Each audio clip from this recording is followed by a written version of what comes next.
el Golfo de Corinto se encuentra sobre una falla sísmica activa, los ingenieros intentaron desde el principio construir el puente Río Nantiri a prueba de terremotos.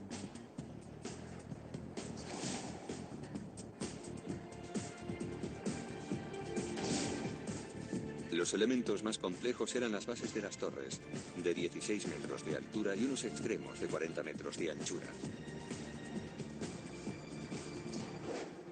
Pero cuando la construcción estaba en proceso, se hicieron nuevos cálculos que revelaron un peligroso fallo de diseño.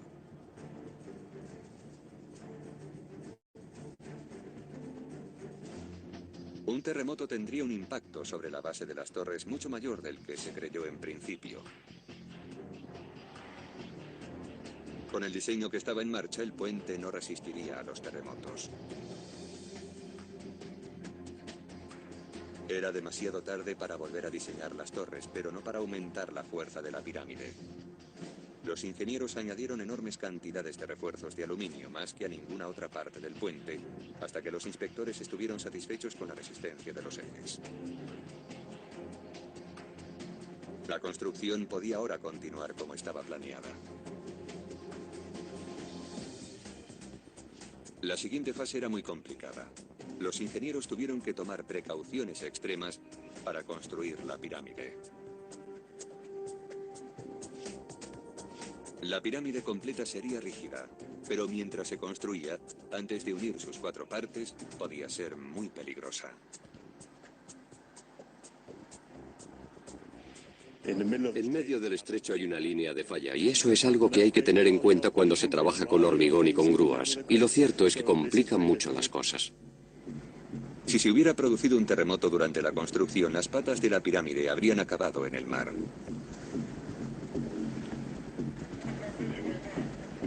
La mayoría de estructuras necesitan abrazaderas durante su construcción, pero aquí tuvieron otra idea más innovadora que esa. 4 enormes vigas rodearon las patas de la pirámide por 4 niveles diferentes. Se colocaron un total de 16 vigas. Hubo que construir mucho andamiaje que iba a ser temporal. Lo quitarían de allí en cuanto las piezas estuvieran en su sitio.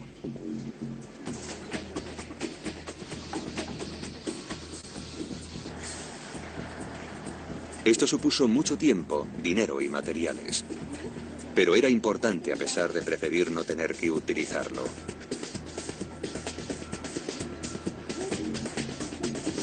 Cuando las torres estuvieron terminadas, había un ascensor incrustado en una de ellas.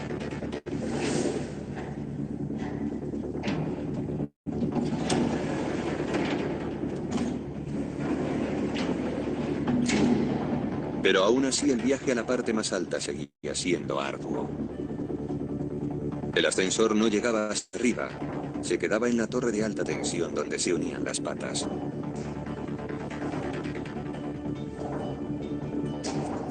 La torre de alta tensión tiene una de las funciones más importantes de este puente soportado por cables. Sostiene una estructura de acero azul de 30 metros que asegura los cables.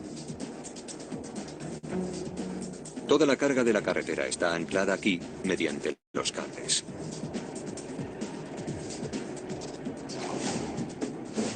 Estas descomunales torres se alzan a 164 metros sobre el nivel del mar. Son casi tan altas como el monolito de Washington. Pero hay otros 63 metros escondidos bajo la superficie, lo que hace que las torres sean considerablemente altas. Abril de 2003. Aún quedaban 20 meses para la fecha límite, pero aparece una nueva urgencia. Grecia es elegida para albergar los Juegos Olímpicos de 2004. Si el puente estaba listo 5 meses antes de lo previsto, la llama olímpica podría atravesarlo en su recorrido a Atenas. Los constructores se comprometieron a que esto ocurriera. Se construyeron las secciones de la carretera en tierra. El proceso de ensamblaje comenzó con unas enormes vigas de acero. Se necesitarían 186 secciones para construir la carretera que atravesaría el Golfo de Corinto. Los segmentos de cubierta estaban listos para ser instalados en el puente. Ya estaban equipados con los anclajes necesarios para los cables de soporte e incluso con barandillas de seguridad para el tránsito de peatones. Pero antes tenían que ser trasladados de tierra firme al Golfo, y eso era más fácil de decir que de hacer. Cada segmento era más grande que una pista de tenis y pesaba 270.000 kilogramos, y tenían que ser levantados en el aire y sobre el agua. Para hacer esto, los ingenieros utilizaron una grúa flotante especial llamada Tacklift. Podía levantar las enormes secciones de carretera a 50 metros, trasladarlas al puente y sostenerlas firmemente mientras eran instaladas. Cada día los trabajos empezaban al amanecer. La grúa Tacklift recogía una pieza de la carretera y se adentraba lentamente con ella en el Golfo. Dicha sección se instalaba justo al lado de la torre y esperaba en las alturas a que la siguiente sección fuera conectada.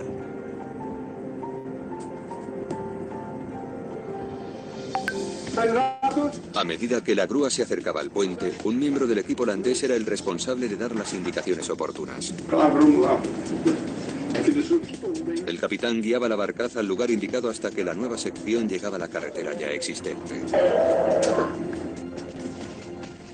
Los topógrafos utilizaron lo último en tecnología para asegurarse una precisión milimétrica, pero se encontraron con un problema. El viento era tan fuerte que ni siquiera la grúa Tacklift podía sujetar el vano firmemente. Tuvieron que esperar 2 horas.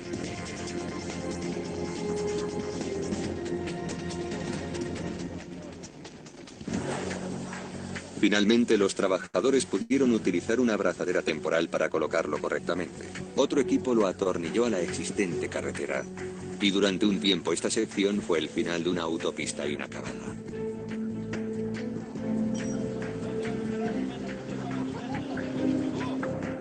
Cuando se retiró la grúa del puente, las nuevas secciones de la cubierta se sujetaron con cables que a su vez estaban anclados a la estructura de la torre de alta tensión.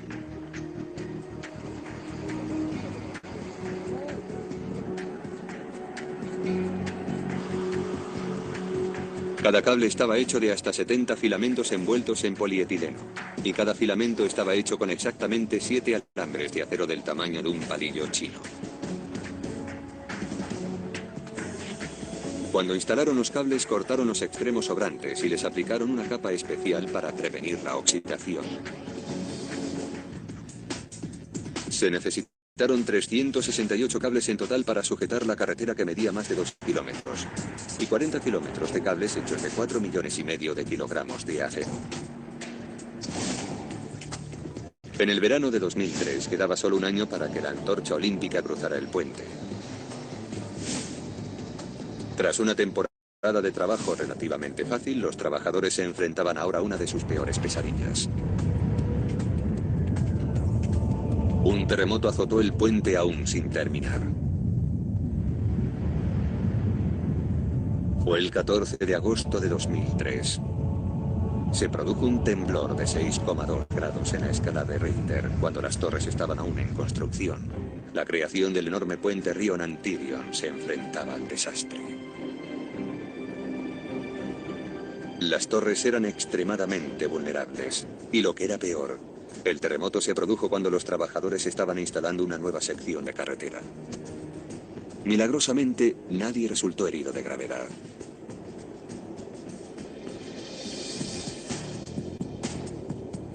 Cuando terminó, el puente seguía en pie. Los equipos de construcción habían esquivado el temblor y evitado una catástrofe. Las torres seguían allí. El caro andamiaje y las abrazaderas habían merecido la pena.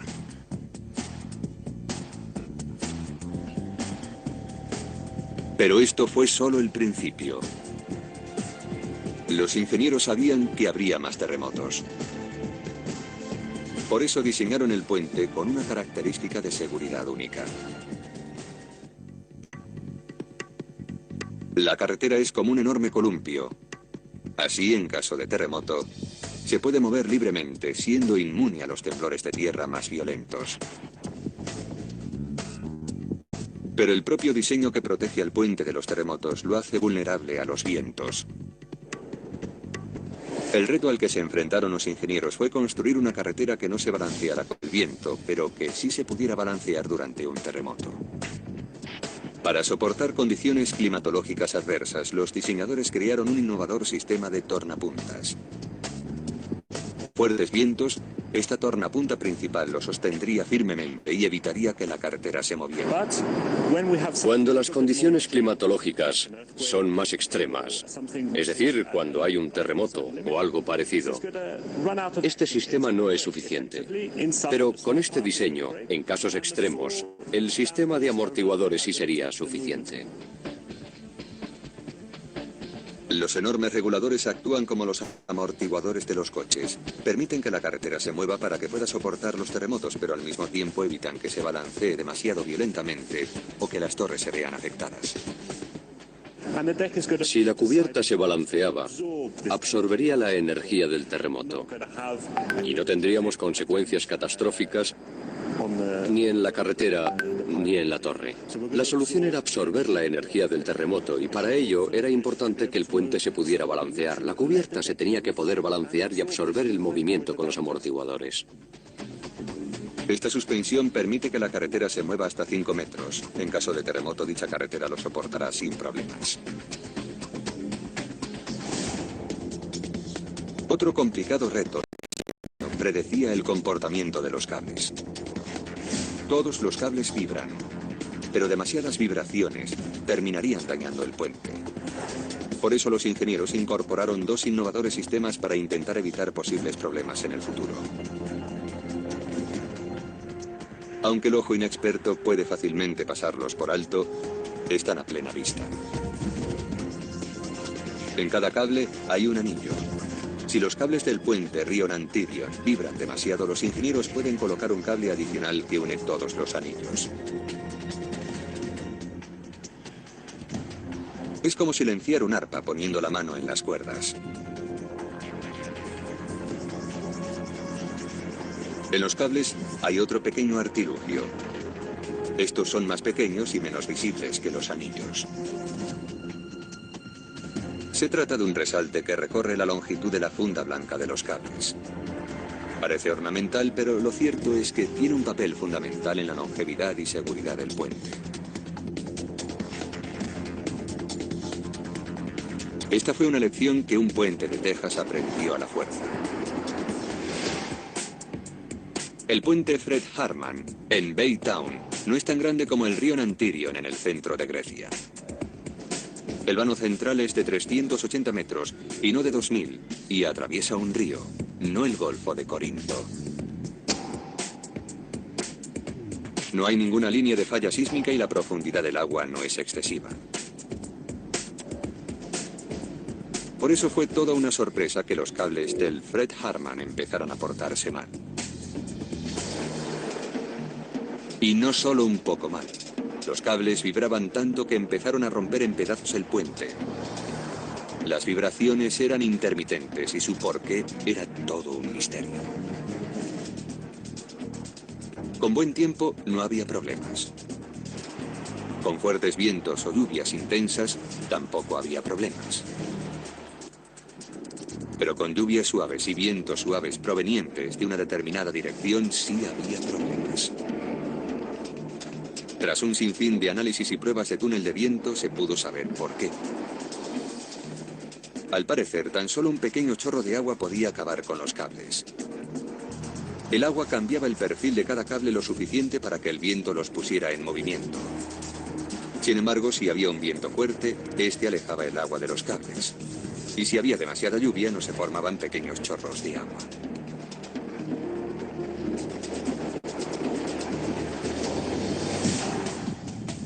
Pero los diseñadores del puente Rion-Antirion no se tuvieron que preocupar ni de los vientos ni de las lluvias suaves, por el sencillo borde que lo rodeaba.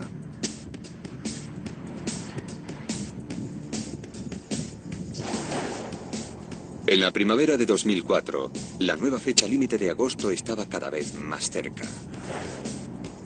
Si la llama olímpica iba a cruzar el puente, todas las secciones de la cubierta tenían que estar colocadas.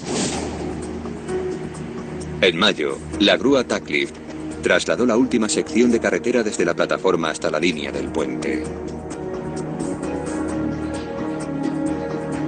Finalmente, los esfuerzos de los contratistas habían merecido la pena.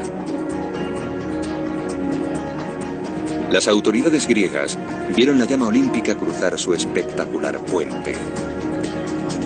Una semana después el puente se abrió al tráfico, 4 meses antes de su fecha límite original.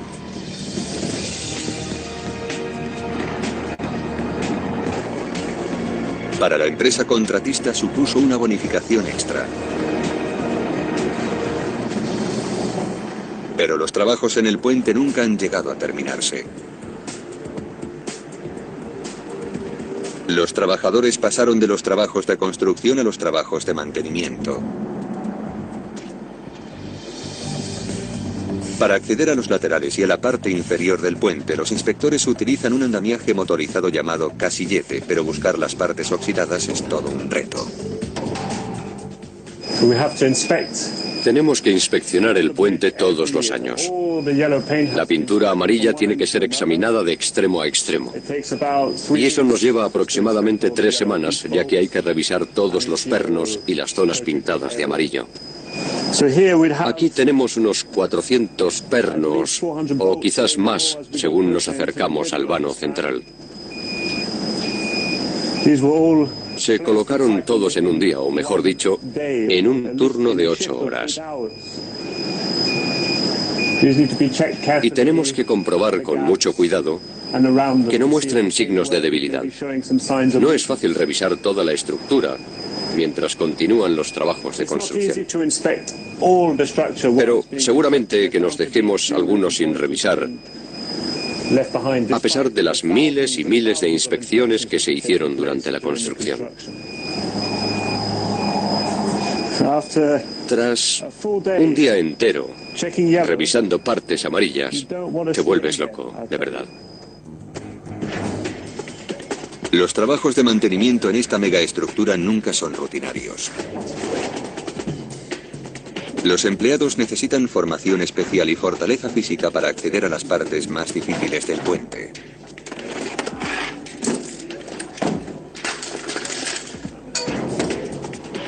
Desde la parte alta de las torres, las vistas son espectaculares.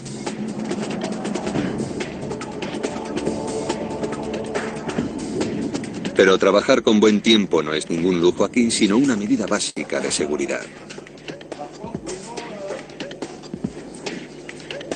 El más mínimo error puede ser fatídico.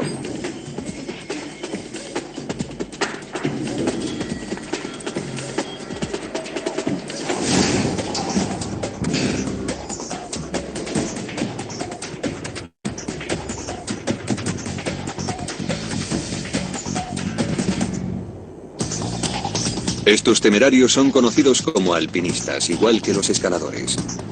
Son especialistas en mantenimiento de puentes y trabajan para la compañía francesa que ha construido el puente. Estos alpinistas llegan a los lugares más insospechados. Como medida de seguridad, perforan un único agujero. Allí colocan un único perno. Y de él dependerá su seguridad.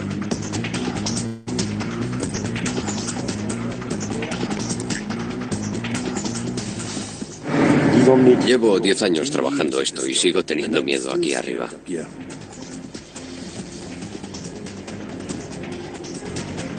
Cuando los alpinistas llegan a los cables, se cuelgan de una especie de rodillos.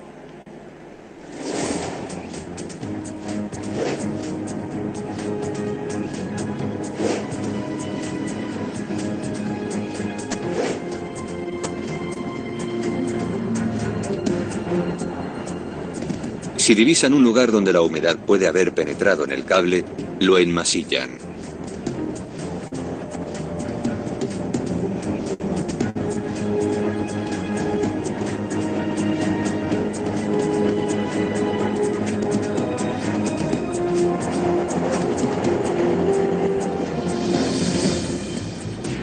Normalmente empiezan por la parte superior y luego van descendiendo.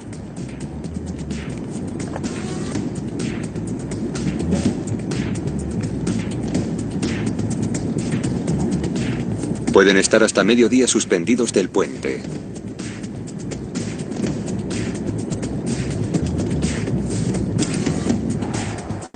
Repiten esta operación durante meses hasta que revisan los 368 cables.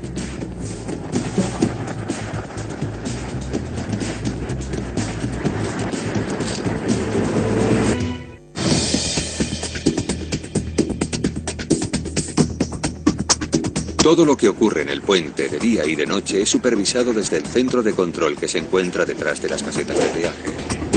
Los operadores pueden ver todo lo que ocurre. ¿Puedes comprobar qué pasa con ese coche parado, por favor? Y lo que es más importante, pueden controlar la enorme red de cámaras y sensores instalados por todo el puente. Hay demasiada información para ver a la vez, así que los ordenadores analizan constantemente todas las cámaras y los datos que graban. Cuando un ordenador detecta un posible problema, avisa a los operadores.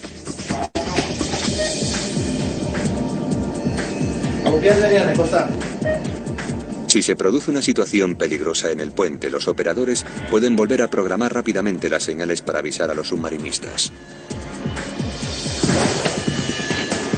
El puente Rion Antirion se enfrenta a una serie de desafíos que ningún puente normal podría soportar. Fuertes terremotos, aguas extremadamente profundas, rápidas corrientes y un fondo marino poco sólido. Y además de todos esos peligros, corre los mismos riesgos que el resto de las megaestructuras. Uno de los peores son los relámpagos.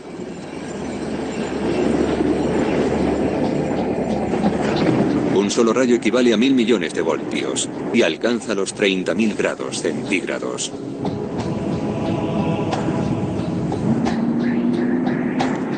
Los rayos son atraídos por el metal y buscan los puntos más altos. Por eso los puentes son uno de sus objetivos principales. Los diseñadores del puente Rion Antirion tuvieron esto en cuenta.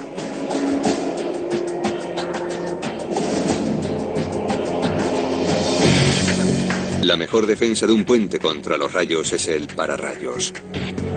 Los preserva de los efectos de las descargas eléctricas. En el puente Rion Antirion los pararrayos están conectados a unas cintas de metal que conducen las descargas eléctricas alrededor del puente hasta llegar al mar. Un monitor electrónico de la torre registra las veces que los rayos alcanzan el puente. Mediante una luz roja intermitente, los ingenieros saben cuántas veces los rayos han alcanzado el puente.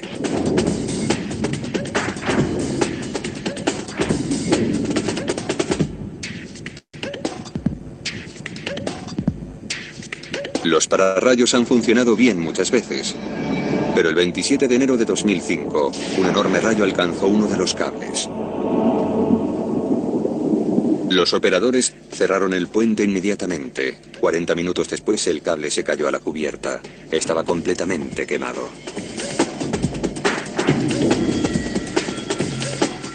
Perder un cable no era peligroso. El puente había sido construido tan bien que podía permitirse perder 2 o incluso 3 cables sin suponer ningún problema. 3 días después del incidente, el cable dañado había sido reemplazado. El puente volvía a ser seguro y lo abrieron al tráfico.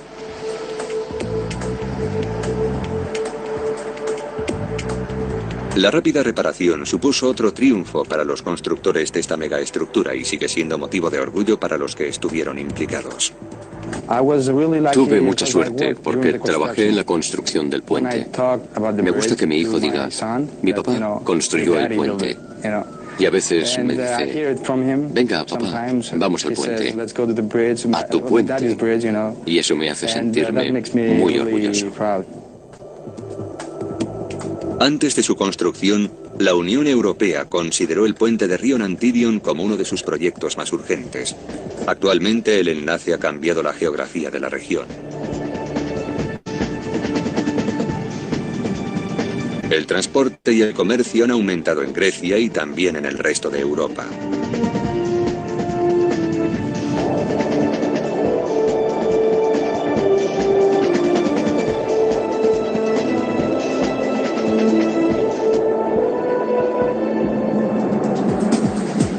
Más de 100 años después de que el Parlamento de Grecia propusiera construir un puente aquí, y solo 5 años después de que empezara su construcción, este puente aparecía en los libros de récords.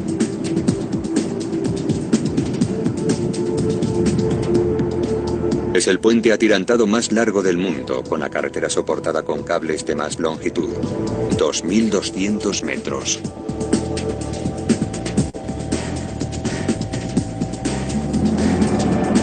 Tiene los cimientos más grandes del mundo y también los más profundos, 60 metros por debajo del mar. Una ingeniería altamente innovadora permite que el puente Río Nantirion sobreviva donde para otros puentes sería imposible.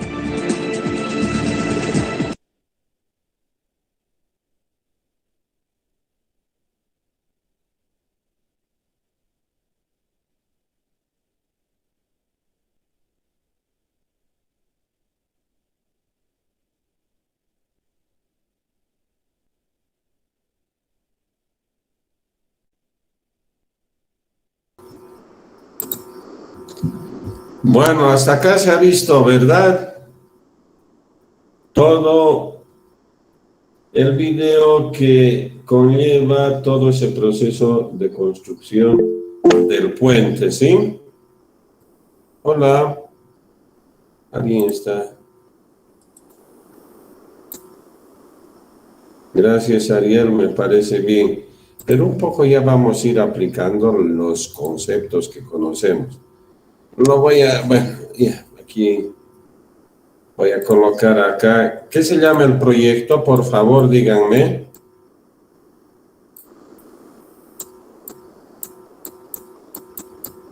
Hola, el proyecto se llama Puente sobre el río Nantirius, ¿verdad?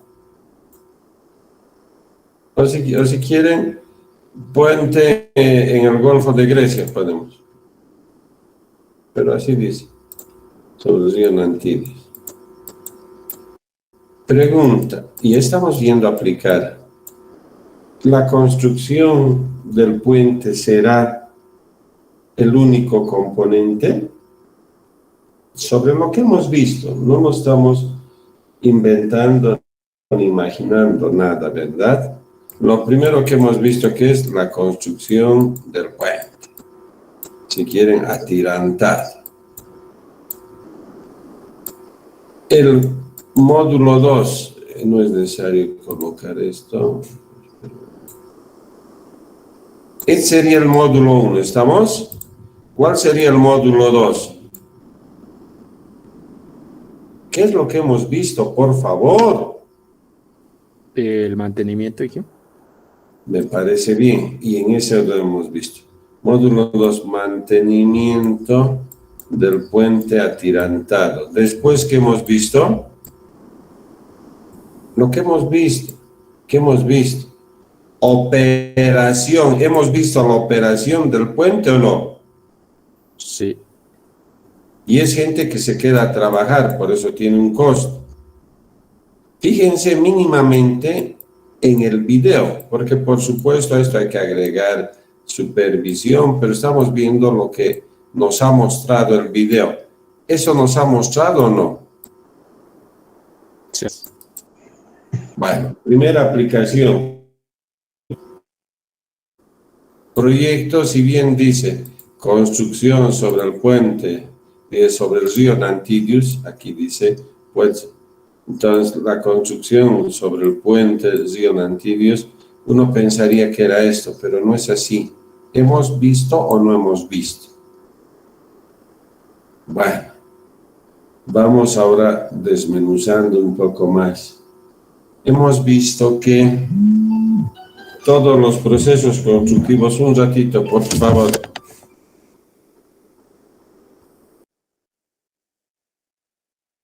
¿En qué quedamos, por favor? Hola. Los módulos, sí. Ya, estos módulos hemos visto. En realidad, para no confundirse, cuando llevemos la unidad 3, no vamos a llamar módulos, componente 1, componente 2, componente 3. En la sumatoria de los componentes de I igual 1 a N, CI todos estos componentes, cada uno van a tener, van a tener presupuestos easy, y este va a ser el costo total del proyecto. ¿Se ha entendido? ¿Qué les estoy diciendo? Que estoy sumando el C1, el C2 y el C3, y este es el costo total. Hasta acá se ha entendido, ¿verdad? Pero Sí, señor. seguimos avanzando. Nosotros hemos visto que, ya no vuelvo a repetir, lo que se mueve para que se construya ese puente es un motivo, no solo es económico, pero en gran parte es económico. ¿Por qué razón? Porque estamos acortando las distancias, y ustedes van a saber esto. Díganme qué es esto en términos de ingeniería de tráfico. ¿Qué es? ¿Cómo? Hola. El costo de operación vehicular va a ser mucho menor que el que tenía. Si ese costo por dar la vuelta, por decir, valía 10 euros, por pasar esto, pese a que tienen que pagar peaje, no va a valer más que 2 euros. Sin embargo, el tiempo también va a ser mucho menor. Este tiempo va a ser este, y este tiempo va a ser este. Entonces, ¿es un problema económico? Sí, también es económico. Después, ¿qué nos sigue llamando la atención rápidamente? ¿Alguien me puede decir? Lo que hemos ido viendo. Las metodologías constructivas. Metodologías constructivas. ¿Estamos viendo esas grúas ancladas? No. Estamos viendo todo en el mar. Y alguien me preguntó de ustedes, he visto trabajar en el río, sí, pero también ustedes han visto que el ingeniero decía que trabajar a profundidades cuando estaban haciendo las bases de las torres, que no son torres de alta tensión, solo son torres, podría generar problemas si trabajamos de manera directa. ¿Por qué? Por la presión del agua. Y hemos visto que cada metro es un metro columna de agua, y por supuesto eso es muy fuerte para que el ser humano pueda aguantar los métodos constructivos. Después hemos visto cómo se va ajustando, o sea, que hemos ido ajustando el diseño, ¿verdad? ¿Hemos ido ajustando el diseño o no? Hola. Sí, ingeniero. ¿Por qué? Porque hemos ido modelando, ¿verdad? Y en la modelación había que, por estas condiciones, las condiciones que ya las anotamos, que no eran las mejores, podían generar problemas en las torres. Y una vez que se generaban problemas en las torres, podía colapsar toda la estructura. Entonces, la idea era volverla más robusta con hormigón. Las torres, sí, pero eso parece que no era lo más viable. Entonces, ¿qué es lo que han hecho ahí en plena construcción de las torres? Se ha aumentado, ¿qué? Barras de aluminio. ¿Serán barras de aluminio? No, Inge. Eso se les ha dicho al inicio, ¿verdad? No son barras de aluminio ni son torres de alta tensión. Pero hemos seguido viendo más y hemos visto esto. ¿Esto qué se llama? Pilotaje. Y hay que llegar ¿a qué? A un BR. ¿Qué es el BR? Ojo. Este es el pilotaje que hemos ido viendo, ¿verdad? Hola.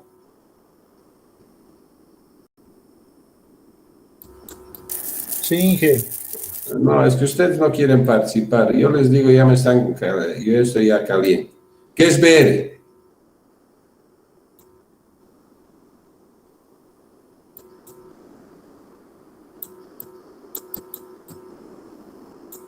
El Betzok. roca dura, roca madre, lo que quieran llamar. Bueno, está mal dibujado, pero no interesa. Por ahí vienen los cables. Bueno, entonces, hemos visto también de que ese problema del desplazamiento por ser la primera torre, hemos hecho lo siguiente fácil. Si este era el eje, no voy a poner raya, punto, porque ya me canso. Vamos a ver este otro.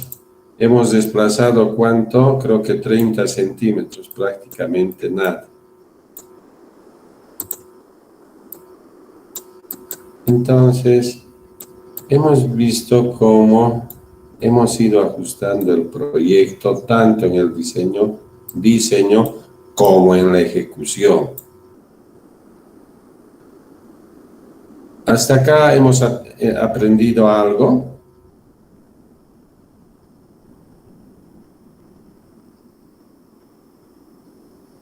Hola.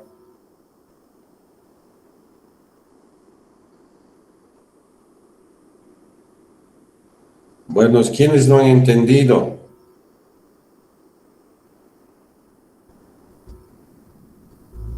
Al revés, ¿he entendido? Se está Sí, que- entendiendo, hijo. Sí, Inge. Bueno, yo no sé qué voy a hacer con ustedes, de verdad, no me da ganas ya de... Bueno, yo también voy a respirar mucho, así como ustedes se dan muchas ganas de no hablar, no entiendo, pero bueno, fíjense, son 61 y por lo menos Ariel me escribe, pero no es posible que de 61 no quieran participar. Yo voy a hacer lo mismo, de verdad les digo, no les voy a decir ya nada, no voy a hablar, y bueno, ambos nos vamos a ir porque esto va a ser sin comentarios, así, nadie va a hablar nada. Yo no entiendo para qué les estoy explicando, de verdad. Bueno, ¿qué cosas más hemos ido viendo? Hemos ido viendo esto.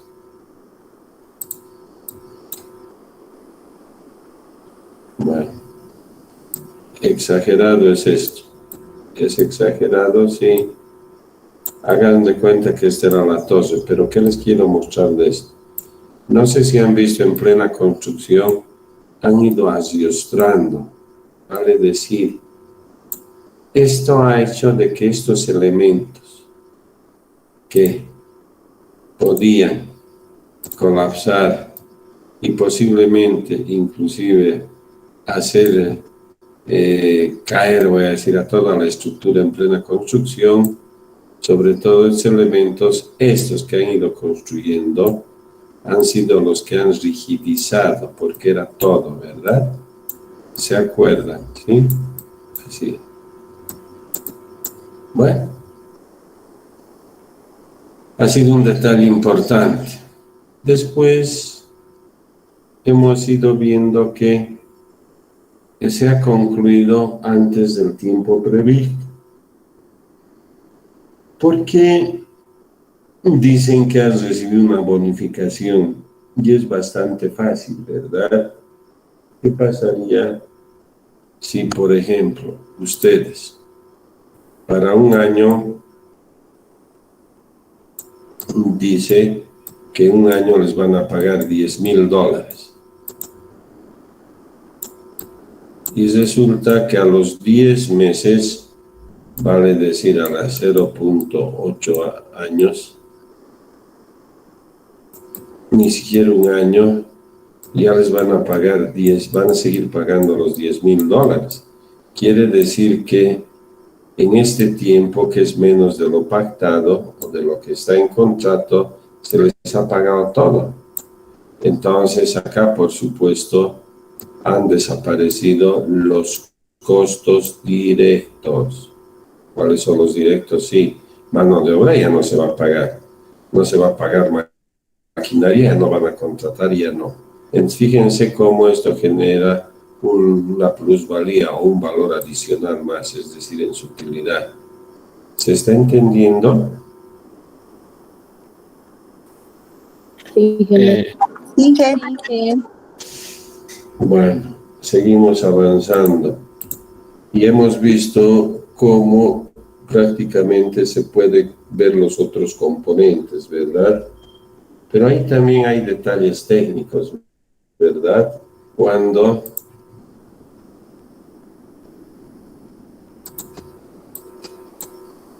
en estos, que eran los cables, bueno, y así voy a poner los cables, ya. Y resulta que estas cositas que parecían insignificantes y habían sido justamente producto de la historia del arte, vale decir, de lo que ha ocurrido ya en otros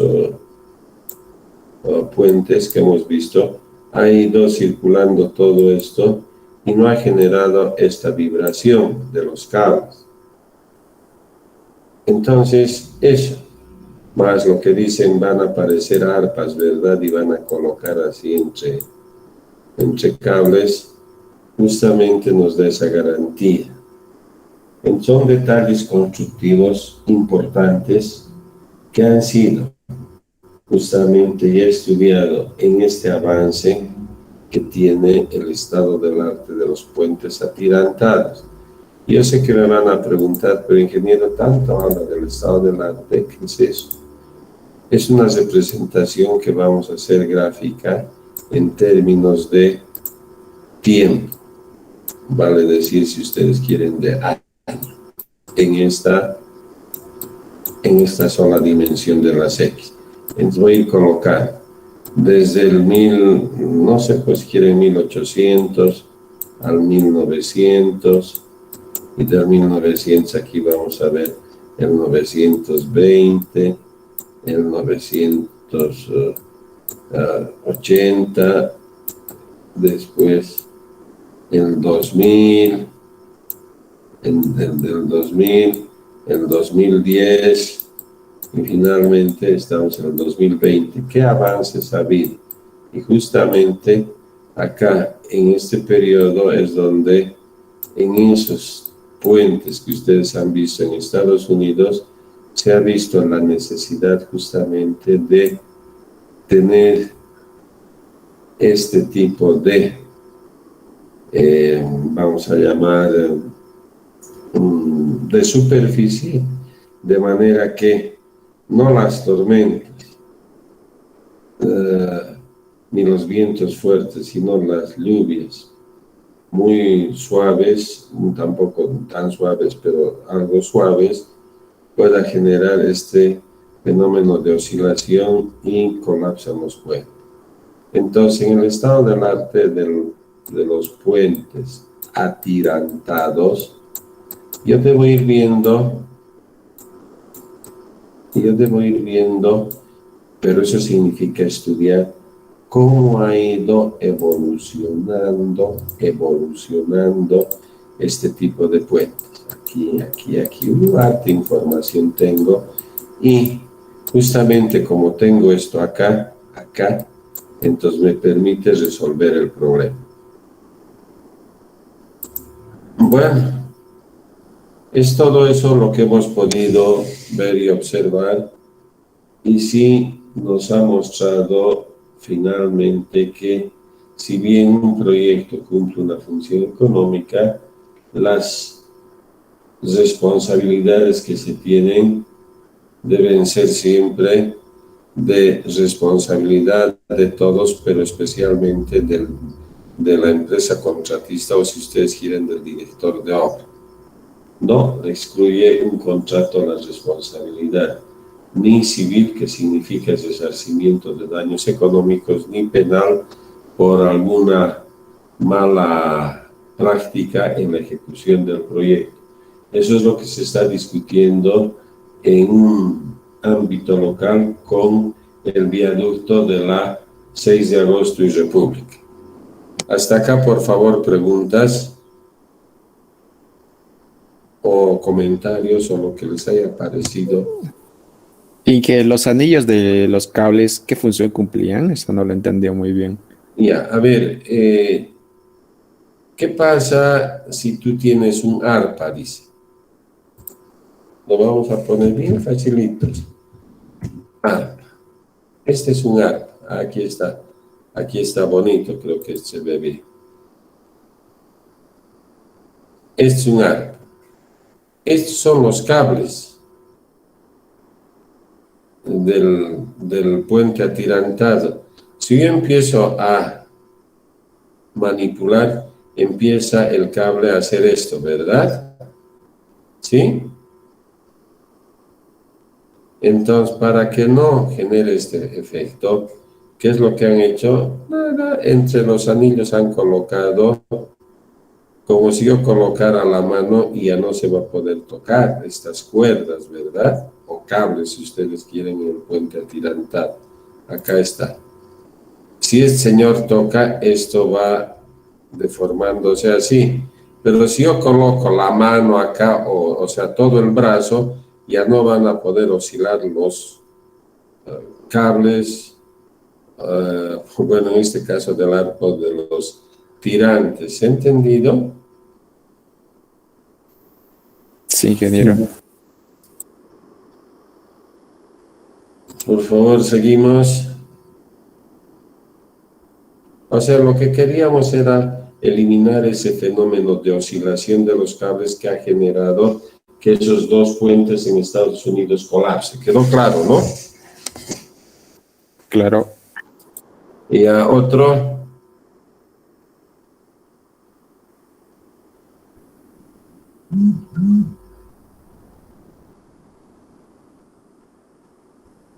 Bueno, lo que les voy a decir es, aunque es molestoso todo, pero igual, yo también trato de incentivarles a ustedes con estos videos que, si bien, otra vuelta les reitero, son escalas grandes, o si ustedes quieren hablar en el léxico futbolístico, ligas mayores, es como la Champions League.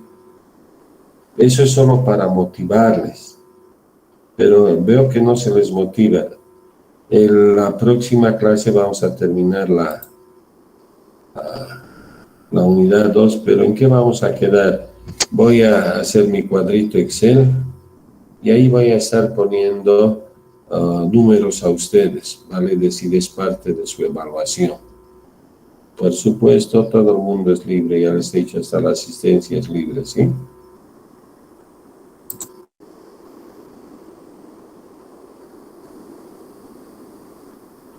Por favor, prefiero pasarme el trabajo.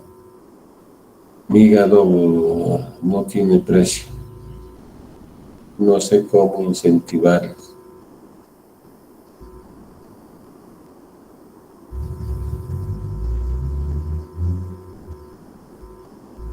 Bueno, con esto no sé si hay más preguntas.